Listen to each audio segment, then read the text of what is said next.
नमस्कार, मैं हूं विवेक पांडे और आप देख रहे हैं IND स्पेशल। और आज जैसा कि नाम से आपको पता चल रहा है कि युद्ध वहां है अपार, लेकिन सियासत यहां पर हो रही है जोरदार। और कौन सियासत कर रहा है, क्यों सियासत हो रही है, ये सभी हम डिस्कशन करेंगे। उससे ज्यादा जरूरी ये बात हो जाती है कि कांग्रेस का ये कहना है कि मोदी सरकार छात्रों की वतन वापसी की आड़ में राजनीति कर रही है, अपनी सियासत को चमकाने का प्रयास कर रही है। बीजेपी ने इस पर पलटवार किया और बीजेपी की ओर से यह कहा गया कि कांग्रेस हमेशा आपदा में इस तरह की सियासत करती है। बात चाहे वैक्सीन की कर लें या फिर कोई अन्य विषय की, हमेशा कांग्रेस इस तरह की बात करती है। यह बीजेपी का कहना है। कांग्रेस इस बात को कह रही है कि आप छात्रों की वतन वापसी को सही तरीके से नहीं करवा पा रहे, आप छात्रों को जो परेशानी आ रही है उसको दूर नहीं कर पा रहे। लेकिन बीजेपी ने कांग्रेस पर पलटवार किया और यह कहा कि आप सहयोग देने से दूर रहते हैं, सिर्फ सियासत करते हैं। मध्य प्रदेश में दिग्विजय सिंह का ट्वीट सामने आया। उसके बाद प्रदेश सरकार के गृह एवं जेल मंत्री डॉक्टर नरोत्तम मिश्रा ने पलटवार किया। पहले हम आपको सुनवा देते हैं क्या कुछ कहा मध्य प्रदेश सरकार के गृह एवं जेल मंत्री डॉक्टर नरोत्तम मिश्रा ने। इसके यूक्रेन में सूचना थी हमको। 454 लोगों में से 304 लोग अभी तक हम मध्य प्रदेश में वापस ले आए। जो बचे हुए 150 लोग हैं उन सभी से लगातार संपर्क में है, वो उनके परिवार संपर्क में है और वो सभी लोग सुरक्षित हैं। हम अवसर नहीं ढूंढ रहे, हम सेवा कर रहे हैं। सेवा करके लोगों को लेके आ रहे हैं। हमारे 4 मंत्री वहां पर हैं, 4। ये सोचे ना, ये केदारनाथ का जवाब आज तक क्यों नहीं दे पाए कि 5000 लोग मिसिंग हैं। ये वही दिग्विजय सिंह जी और कमलनाथ जी हैं जो महान भारत को बदनाम भारत कहते हैं। ये वही कांग्रेस है जिन्होंने इस वैक्सीन की आलोचना की थी और कहा था कि ये भाजपा की वैक्सीन है। तो गृह एवं जेल मंत्री डॉक्टर नरोत्तम मिश्रा को आपने सुना। वो ये कह रहे हैं कि हम सेवा कर रहे हैं और कांग्रेस को ये कहा है कि वो अवसर ढूंढ रहे हैं आपदा में। हालांकि कांग्रेस ने यही बात बीजेपी के लिए भी कही है। यहां ध्यान देने योग्य बात यह है तो दोनों पार्टियों ने एक दूसरे के खिलाफ बयान दिया है और निश्चित तौर पर ये इसलिए भी जरूरी हो जाता है इसे समझना, क्योंकि जो छात्र इस समय वहां पर फंसे हुए हैं और लगातार इसी बात का प्रयास किया जा रहा है कि किसी तरह से उनको सकुशल भारत वापस लाया जाए। बहरहाल जो जानकारी मिल रही है, ऑपरेशन गंगा केंद्र सरकार द्वारा चलाया जा रहा है, उसके तहत अभी तक जो बच्चों को लाया गया है, छात्रों को, उनकी संख्या 6000 के पार है।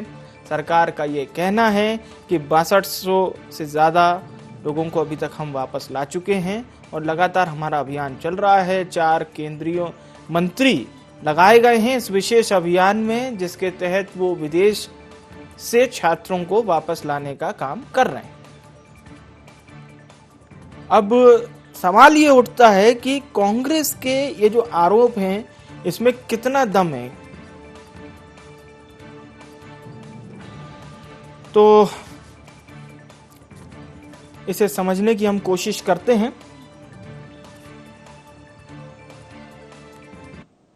और हमारे साथ वरिष्ठ पत्रकार देवदत्त दुबे जी जुड़ चुके हैं।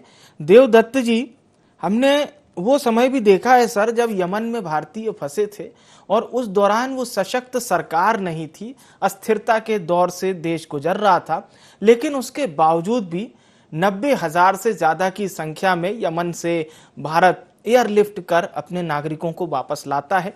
यहां पर जो संख्या बताई जा रही है वो 20,000 से ज्यादा है, कोई 25,000 बता रहा है, कोई 26,000। और अभी तक ऑपरेशन गंगा के तहत यदि हम अगर बात करें तो 6200 से ज्यादा छात्रों को लाया गया है, ये केंद्र सरकार का कहना है। महत्वपूर्ण बात ये खड़ी होती है दुबे साहब की अब कांग्रेस ये कह रही है कि इसमें बीजेपी अपनी राजनीति को चमका रही है। जी दुबे साहब। इसमें देखो, अभी तो प्राथमिकता ये है कि जो छात्र यूक्रेन में फंसे हैं उनकी जैसे भी वापसी हो जाए, चाहे कोई श्रेय ले जाए, चाहे कोई यश अपयश की बात नहीं है। अभी जिंदगी बचाने का एक छात्र की गोली लगने से मौत हो चुकी है। जी जी। मुझे लगता है कि राजनीतिक दलों को ऐसे मुद्दों से राजनीति करने से बचना चाहिए। ये उन परिवारों से पूछो जिनके बच्चे वहाँ फंसे हैं, ना वो माँ बाप सो रहे हैं, परिजन ना खाना खा रहे हैं, और कब कौन सी खबर आ जाए। तो अभी तो सबको मिलकर यही प्रयास करना चाहिए कि अभी छात्र सकुशल स्वदेश लौटाए, और ये कौन सी जो सरकार रहेगा उसको जिम्मेवारी रहेगी लाने की, और उसको यश भी मिलेगा। छात्र की जो मौत है उसको अपयश भी तो मिल रहा है, उसकी जान नहीं बचा पाए। तो इसकी चिंता क्यों करना। अभी तो प्राथमिकता है, जो दायित्व मिला है, जो आप सरकार में बैठे हो तो आपकी जिम्मेदारी है, तो वो करेंगे। और उसमें यदि उनके परिजन धन्यवाद दे रहे हैं या वो दे रहे हैं, तो उसमें कांग्रेस को कोई आपत्ति भी नहीं होनी चाहिए। और ऐसे मुद्दों पे जो भी राजनीति करेगा जनता तो समझती। आखिर ये राजनीति करते किसके लिए है राजनीतिक लोग? आम जन के लिए, कि इनकी नजरों में हमारी इमेज अच्छी बने।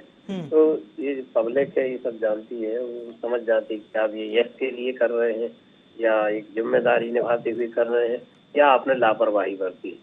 उसमें किसी प्रकार की चिंता नहीं करनी चाहिए। सही संप्रेषित होता है, उसको ज्यादा उसमें बिल्कुल क्यों पड़ना। जी बिल्कुल आपके पास में लौटूंगा दुबे जी। आपने कहा है कि इसमें सियासत नहीं होनी चाहिए, बिल्कुल सही बात है। और अभी जो पेरेंट्स हैं वो यही चाह रहे हैं कि किसी तरह से उनके बच्चे भारत वापस आ जाएं। हमारे साथ संतोष सिंह परिहार जी भी जुड़ चुके हैं, प्रवक्ता हैं मध्य प्रदेश कांग्रेस के। आपका बहुत स्वागत है परिहार साहब IND24 में। परिहार साहब, बीजेपी ने जो दिग्विजय जी का ट्वीट आया था उस पर पलटवार किया और ये कहा कि आपदा के समय दिग्विजय सिंह और कमलनाथ जी नजर नहीं आते। वो सवाल खड़े कर रहे हैं, लेकिन मदद करने के नाम पर कांग्रेस आगे नहीं आ रही। और फिर सरकार ने यह भी बताया कि हमने कितने लोगों को लाया है। बहरहाल, आपकी पार्टी की प्रतिक्रिया? देखिए क्या है, आपदा तो ये लाते हैं। अब आपदा जहाँ तक ये समस्या जो है अभी आज की तो है नहीं, पहले से जो है चुनाव में लगे हुए सारे नेता लोग, माननीय प्रधानमंत्री चुनाव में लगे हुए, स्थिति छात्रों की कितनी बेहद खराब स्थिति इससे आ रहे हैं, और भी आने का प्रयास करना चाहिए। और जहाँ तक जो है आप इसमें जो है पहले भी तो संज्ञान ले सकते थे कि नहीं ले सकते थे। अब एकदम कोई भी चीज एकदम पीक पे हो जाए, आखिरी में दिखावे करने से भैया ढोंग ढकोसला न करके पूरे छात्रों को लाएं, इनकी व्यवस्था करें। अब ये सब जितने, अगर यहाँ पे हमारे देश के अंदर मेडिकल की ज्यादा सीटें होती तो बेचारे बच्चे बाहर पढ़ने क्यों जाते? और फीस भी ज्यादा है यहाँ पे। तो मेडिकल परिहार साहब, कल प्रधानमंत्री जी वो छात्रों के साथ बातचीत कर रहे थे और वो यही सवाल खड़ा कर रहे हैं कि अगर पूर्ववर्ती सरकार ने, प्रधानमंत्री जी की बात मैं कह रहा हूं, उस पर आप फिर जवाब दीजिएगा। वो ये कहा उन्होंने, नरेंद्र मोदी ने, कि अगर पूर्ववर्ती सरकारों ने प्रयास किया होता तो मेडिकल की सीटें ज्यादा होती, वो छात्रों को विदेश नहीं जाना पड़ता। आपने सवाल किया तो एकदम से मुझे याद आया। जी, बहुत अच्छा सवाल करा। चलिए, पूर्ववर्ती सरकार में उस समय तो अभी 7 साल से ये केवल चुनावी मोड में है क्या विदेशी घूमने में? और उसके अंदर ये 7 साल में ये भी तो कर सकते थे, ये जनता को दिखाने के लिए कि कोई भी वैक्सीन लग रही है तो हम लगा रहे हैं। और जो भैया दिखावा ढोंग ढकोसला करना बंद करें, छात्रों को लाएं। बहुत बेहद चिंताजनक, ये पहले नहीं, ये पहले नहीं जा सकता था कि आज हुआ है क्या युद्ध? ठीक है, काफी दिनों से चल रहा था सब उसके अंदर। तो ये ढोंग ढकोसला नहीं करके छात्रों की व्यवस्था करें, उनको यहीं कॉलेज की सीटें बढ़वाएं, एडमिशन करवाएं और उनकी वो करें। ठीक है परिहार साहब, ये मानते हैं। जी, ठीक है परिहार साहब, फिर से मैं लौटूंगा आपके पास। हमारे साथ राकेश शर्मा जी जुड़ चुके हैं, नेता हैं मध्य प्रदेश भारतीय जनता पार्टी के। राकेश जी, अभी आप परिहार जी को सुन रहे थे, उनका ये कहना है कि यदि व्यवस्थाएं सही तरीके से की होती, कांग्रेस का ये कहना है, तो छात्र भी वापस आ जाते और श्रेय की राजनीति करने की जरूरत नहीं पड़ती। परिहार साहब से एक बार पूछ तो लीजिए कि श्रेय की राजनीति कर कौन रहा है? अगर विदेश से बच्चे वापस आ रहे हैं, मध्य प्रदेश वापस आ रहे हैं, तो कौन का विधायक, आरिफ जो मसूद साहब है इनके विधायक, वो उसके बच्चे के घर जाते हैं, उसके गले में हार डालते हैं। तो श्रेय की राजनीति कौन कर रहा है? और मीडिया को बुला के बाइट देते हैं। देश के प्रधानमंत्री ने बाइट आके दी है क्या, या कोई और आके बाइट दे रहा है क्या? दुखद बात यह है कि मनमोहन सिंह के समय जब ये ऐसे युद्ध होते थे या ऐसी परिस्थिति आती थी तो एक बच्चे को वापस नहीं ला पाती थी देश की सरकार। आज यूक्रेन से अगर इतने सारे बच्चे एक साथ वापस आ रहे हैं, उसके लिए 4-4 मंत्रियों को रखा है, तो कांग्रेस के पेट में दर्द हो रहा है, क्योंकि जनता वाहवाही कर रही है मोदी सरकार की। और जब जनता वाहवाही करती है तो कांग्रेस रोदाली का रोल अदा करने लगती है। यही परिहार साहब आपके चैनल पे बैठ के कर रहे हैं रोदाली का। शर्मा साहब, उसी पे तो ऐतराज है ना कि वो 7 समुंदर पार मोदी सरकार का जयकारा क्यों लग रहा है। आप वो कांग्रेस ये कह रही है कि आप बच्चों की वतन वापसी करवा दीजिए, जो मुश्किल में है छात्र उनको वापस ले आइए। जी, के लिए और क्या प्रयास होना चाहिए वो इनसे पूछ लीजिए, कांग्रेस के नेताओं से, जो 24 घंटे ट्वीट करते हैं और मीडिया में बैठ के रोना का जो रोल अदा कर रहे हैं ना, इनसे पूछ लीजिए। लगातार जहाज वहां भेजे जा रहे हैं, अन्य 4 मंत्रियों की ड्यूटी वहां लगाई गई है, उसके बाद पूरी व्यवस्थाएं की जा रही हैं आने जाने की, लाने की। तो अब ये बता दें और क्या करने लगे, ये बताइए ना। समस्या हमारे साथ यही हो गई है कि देश में अच्छा होगा तो भी कांग्रेस रोएगी, और देश में कुछ अगर दिक्कत आएगी तो भी कांग्रेस होगी। तो कांग्रेस का काम है रोने। हम यूक्रेन से बच्चों को ला रहे हैं और हमारी जिम्मेदारी है, हमारी सरकार की जिम्मेदारी है कि एक एक बच्चा सुरक्षित हिंदुस्तान आए, और उसके लिए सरकार काम कर रही है। ठीक है, ठीक है। शर्मा साहब बने रहिएगा हमारे साथ। परिहार जी का रुख करेंगे, उससे पहले देवदत्त दुबे जी से जुड़ते हैं।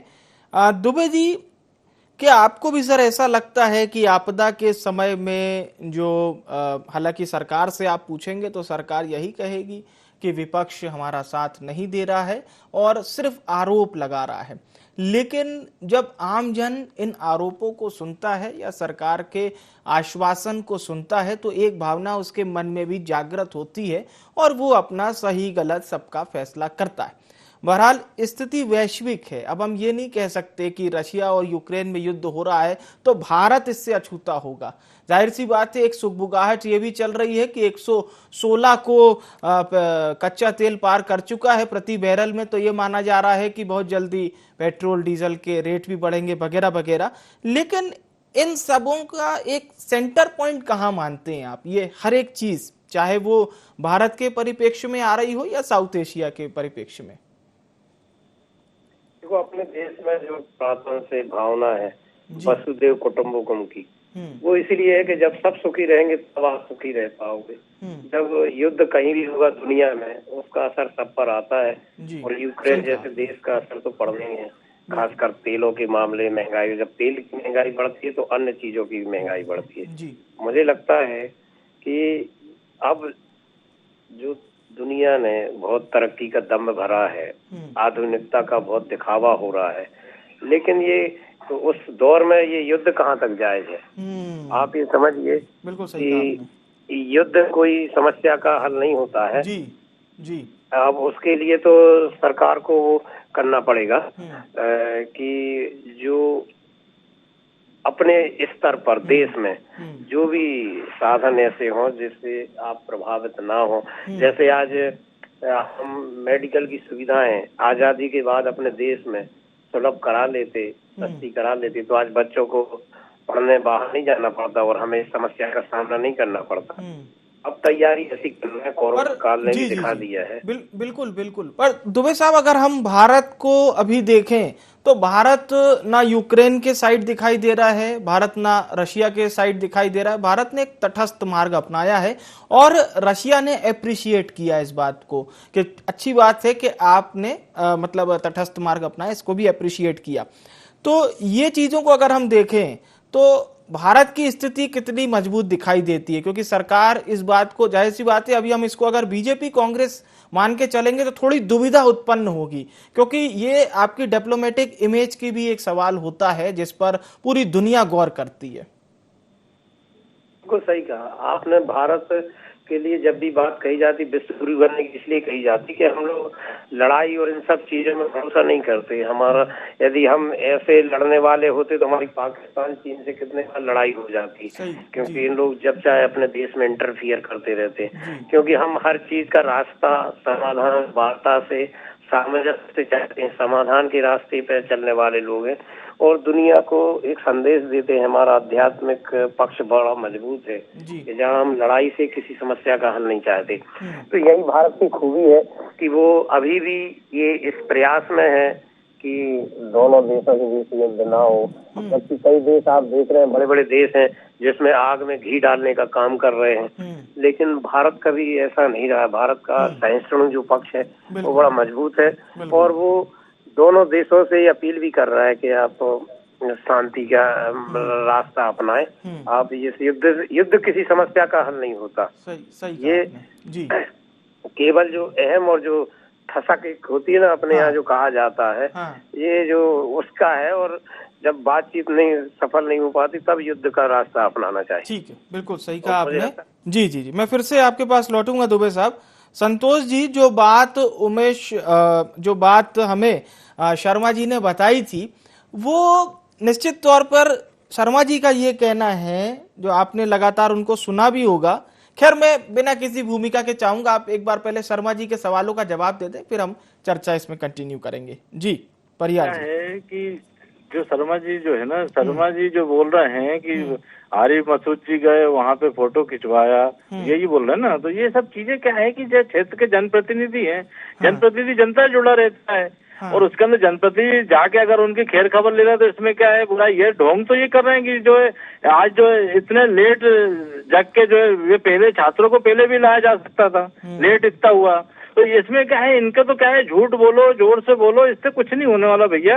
ये तो क्या चुनावी मोड में चल रहे थे, इनको लास्ट में याद आई कि अरे अपने इतने छात्र फंसे हुए हैं। अगर यही पहले जग गए होते तो कब के छात्र आ चुके होते। ये आज से थोड़ी चल रहा है, कितने दिन से ये चल रहा है। युद्ध की स्थिति जो है पहले से चल रही थी। अब ये ठीक है, लेकिन सरकार की जिम्मेदारी है। और जहां तक ये जो बोल रहे थे कि जो है हमेशा जो है सरकार सजग रही है, ये तो क्या है कि पता चला कि कोरोना के वैक्सीन लग रहे हैं तो उन्हें उसमें भाई लूट रहा है। भैया पहले भी चेचक के टीके लगे थे, पहले हमारी भी सरकार रही है, कभी हमने इतनी जो है मार्केटिंग और ब्रांडिंग नहीं करी। ये मार्केटिंग ब्रांडिंग नहीं करके जनता की सेवा करें, और जनता की सेवा नहीं करेंगे तो जनता इनको जो है जमीन पे फिर बिठा देगी। और अभी बिठाने वाली है उत्तर प्रदेश में, घूम तो रहे हैं सब लोग जो है वहाँ पे। प्रधानमंत्री का काम ये है क्या कि जो है चुनाव के अंदर पूरे टाइम बिता दे, चुनाव में टाइम बिता रहे हैं, अभी इनको ध्यान आ रहा है। तो ये सब चीजें इनको क्या है, लोगों को भरमाने छोड़ना बंद करें और मेडिकल की सीटें बढ़ाएं। यहाँ मेडिकल की फीस कम होना चाहिए, उस पर ध्यान दे। वो नहीं ध्यान दे के जो है जबरदस्ती जो है ब्रांडिंग कर रहे हैं। ठीक है, ब्रांडिंग बीजेपी हो गई आजकल। ठीक है, तो आप से मेंबर बनाते हैं, मिस कॉल से मेंबर बनाते हैं, जो जितनी जनसंख्या नहीं उससे ज्यादा तो मेंबर है इनके। तो ये तो कुछ भी लोग हैं भैया, बड़े बाजीगर टाइप के लोग हैं। तो इनका आने वाले समय में जनता जवाब देगी। और छात्रों की जो बात है, छात्रों के दिल पे क्या गुजर रही है, छात्रों को क्या बीत रही है, सब जगह आपके सब टीवी चैनलों पे आ रहा है, आप भी देख रहे हैं। तो ये तो सरकार की जिम्मेदारी है, सरकार करना चाहिए उसमें।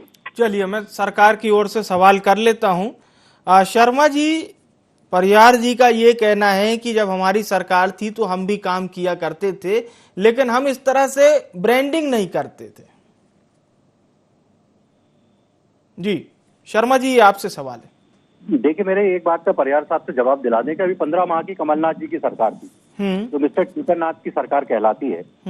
ऐसा क्या पाप बोया था परियार साहब और कमलनाथ ने कि उनकी सरकार को जनता ने सड़क पे ला दिया। बहुत अच्छा काम ये थे, हम तो बहुत अच्छा काम करते हैं, हम तो बहुत महान हैं। 28 स्थानों पे चुनाव हुए थे भैया, जनता ने वोट डाले थे। शिवराज सिंह चौहान पे विश्वास जताया, मोदी जी पे विश्वास जताया, मध्य प्रदेश में बीजेपी की सरकार बनी। ऐसा क्या पाप बोया बताओ ना, मैं बताता हूँ आपको। उमंग सिंगार इनके पद और गोपनीयता की शपथ लेके मंत्री बने थे, जिनने कहा था दिग्विजय सिंह शराब माफिया है, दिग्विजय सिंह खनन माफिया है। ये परियार साहब के नेता है दिग्विजय सिंह जी। जरा एक बार इनसे जरूर पूछिए कि ये उमंग सिंगार ने जो कहा था ये सही है कि या गलत है। मेरा सिर्फ स्पष्ट रूप से ये कहना है कि अफगानिस्तान से बच्चों को वापस लेके आई थी सरकार, लाई थी कि नहीं लाई थी? वहां पे जो राजनायक थे, जो हमारे नागरिक थे, उनको सबको वापस लाई ना। और यूक्रेन से भी लाया जा रहा है लगातार। और आज की स्थिति में ये बताइए कि अमेरिका के बच्चे वहां से नहीं निकल पा रहे हैं, चीन के बच्चे नहीं निकल पा रहे हैं, पाकिस्तान के बच्चे नहीं निकल पा रहे हैं, अन्य देशों के नहीं निकल पा रहे हैं, सिर्फ भारत के बच्चे क्यों वापस आ रहे हैं? और इतना वर्ल्ड मीडिया है ना, हर जगह सब दिखता है ना, बाकी देश क्यों नहीं निकाल पा रहे? और मैंने जो पूछा उसका जवाब भी नहीं दिया कि मनमोहन सिंह के समय पे क्या हो जाता था, चूड़ी पहन लेते थे क्या ये लोग? चलिए, आपने जी बच्चों को आपने सीधा सवाल किया है। जी जी, मैं बिल्कुल सर, मैं आऊंगा आपके पास। परियार जी से सीधा जवाब ले लेते हैं। जी परियार जी। जी क्या बोल रहे हैं, इनकी आवाज आप जरा रिपीट कर दीजिए। नहीं, शर्मा जी का ये कहना है सर, शर्मा जी का ये कहना है कि मनमोहन जी के समय पर सरकार इतना एक्टिव होके काम नहीं करती थी, हम लोग एक्टिव होके काम भी कर रहे हैं और हमने हमारे मंत्रियों को वहां भेजा भी है, 4 केंद्रीय मंत्रियों की ड्यूटी लगाई है जो अलग अलग तरीके से छात्रों को सकुशल भारत वापस ला रहे हैं। देखिए उसके अंदर जो ये सरकार की जिम्मेदारी होती है। जहाँ तक चूड़ी पहनने वाली जो बात कर रहे हैं, चूड़ी देश के अंदर इनके सारे जो है नेता पहने हुए हैं जो पूरे देश को बेच रहे हैं। रेलवे बेच दिया, एयरपोर्ट बेच दिया, सब बेच दिया। आने वाले समय में क्या मिलेगा ये अभी पूरी जनता को दिखेगा। ये जो है झूठ मूठ के जो बातें करके जो है ना लोगों को सपने दिखा के जो सरकार बनाई है उसके अंदर चूड़ी और अब ये बताइए कि प्रधानमंत्री काम है क्या कि हमेशा चुनावी मोड में रहे? आज तक किसी प्रधानमंत्री का प्रचार करा है क्या? है तो ये तो है, ये केवल ब्रांडिंग की सरकार है। ब्रांडिंग करती है, लोगों को भ्रम फैलाती है और भ्रम जनता से 70 साल हमारी सरकार रही। सरकार के अंदर जो भी एयरपोर्ट से लेके रेलवे से लेके सारी चीजें जो है BHEL से लेके सबको बेचने की तैयारी कर क्या रहा है। केवल बेचने के अलावा केवल 125 करोड़ जनता में केवल 25 केवल 100 लोगों के पास उतने पैसे जितना उनके पास नहीं है। तो ये तो क्या है कि व्यापारियों की सरकार है, वो व्यापार करती है, आपदा पे अवसर करने के लिए तलाशती है और वो करती है और जबरदस्ती करती है। ठीक है, ठीक है, कहीं वो नहीं है। ठीक है। मैं शर्मा जी से एक अंतिम प्रतिक्रिया ले लेता हूँ। जी शर्मा जी। बात बिल्कुल नहीं। हेलो, हाँ शर्मा जी बोलिए, आपकी आवाज आ रही है। देखिए मैंने जो प्रश्न किया उसके जवाब मुझे कभी जीवन में नहीं मिलेंगे। मैं तो एक और बार बात ये कह रहा हूँ कि ये बार कह रहे हैं कि जनता जमीन पे उतार देगी, जनता जमीन पे उतार दिया ना कमलनाथ जी को जमीन पे, और ये उत्तर प्रदेश की बात कर रहे थे। जी। इसका दुर्भाग्य तो मैंने किसी पार्टी का नहीं देखा कि जो कैंडिडेट डिक्लेयर किए थे ना उत्तर प्रदेश में, प्रियंका वाड्रा ने, उनको बी फॉर्म मिल गया, उनने बी फॉर्म वापस कर दिए, तो चुनाव लड़ने से मना कर दिया। इससे ज्यादा दुर्गति आपने कभी देखी होगी क्या? पूरे उत्तर प्रदेश में एक कांग्रेस का नेता प्रचार नहीं कर पा रहा प्रियंका वाड्रा के अलावा, क्योंकि उनकी तो मजबूरी है। कंपनी की सीईओ है, जो कंपनी है जिस कांग्रेस रूपी कंपनी, उसकी सीईओ है प्रियंका वाड्रा, तो वो तो जाएंगी। अच्छा शर्मा जी सुनिए, तो वो एक ये भी सवाल कर रहे हैं, परिहार जी ये भी कह रहे थे कि हम लोग ब्रांडिंग से दूर रहते थे। ये अहम बात जो मतलब उन्होंने कही थी। जी कोरोना आया था ना, कोरोना, इसके आप भी गवाह थे कि मध्य प्रदेश में कोरोना किस सरकार में आया था? कमलनाथ की सरकार में। ये आईफा अवार्ड करा रहे थे। ये हीरो हीरोइनों को नचाने वाले, हीरो हीरोइन की कमर में हाथ डालने वाले, ये आज पंडित बन के ज्ञान बांट रहे हैं। दुर्भाग्य ये है, आज पूरे हिंदुस्तान में कांग्रेस पार्टी जो समाप्त हो रही है ना, ऐसे ही नेताओं के कारण हो रही है। जो कांग्रेस के नेता है ना, इन्हीं के कारण समाप्त हो रही है। दुर्भाग्य ये है कांग्रेस पार्टी का कि कब क्या करना चाहिए, कब क्या नहीं करना चाहिए, इनमें इतनी बुद्धि नहीं है। अभी 2 दिन पहले आपने देखा एक मिश्रा जी की कथा चल रही है सीहोर में, वहां थोड़ा सा जाम लग गया, तुरंत कमलनाथ ने ट्वीट कर दिया। वहां जाके देखते आप RSS के लोग वहां भोजन की व्यवस्था कर रहे हैं, लोगों की, उनके ट्रैफिक की पूरी व्यवस्था कर रहे हैं, उनकी रहने की व्यवस्था कर रहे हैं। क्या कांग्रेस के कार्यकर्ता खत्म हो गए क्या धरती से?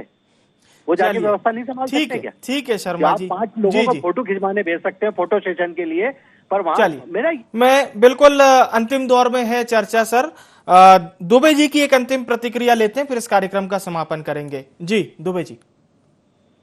देखिए, जो राष्ट्रीय स्तर पर हो रहा है वो लोकल में भी हो रहा है।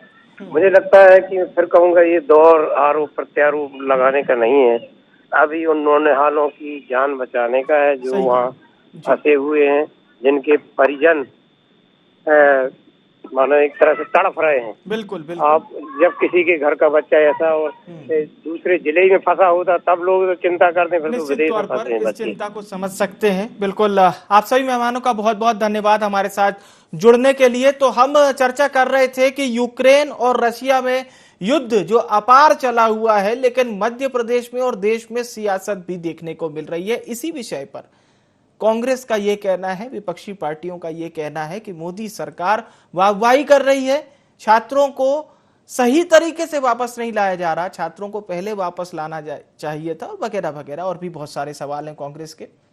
सरकार का यह कहना है कि हम जिस तरह से वापस ला रहे हैं, कांग्रेस सिर्फ अड़ंगा लगाने की बात करती है। कांग्रेस ये नहीं देख रही कि प्लानिंग किस तरह से की गई, और भी तमाम जवाब सरकार ने दिए। बहरहाल सबसे अहम बात यही है कि सकुशल छात्रों को भारत कैसे भी करके वापस लाया जाए। सियासत का क्या है वो तो इस तरह से चलती रहेगी। फिलहाल के लिए IND स्पेशल में इतना ही। मुझे यानी विवेक को दीजिए इजाजत। नमस्कार।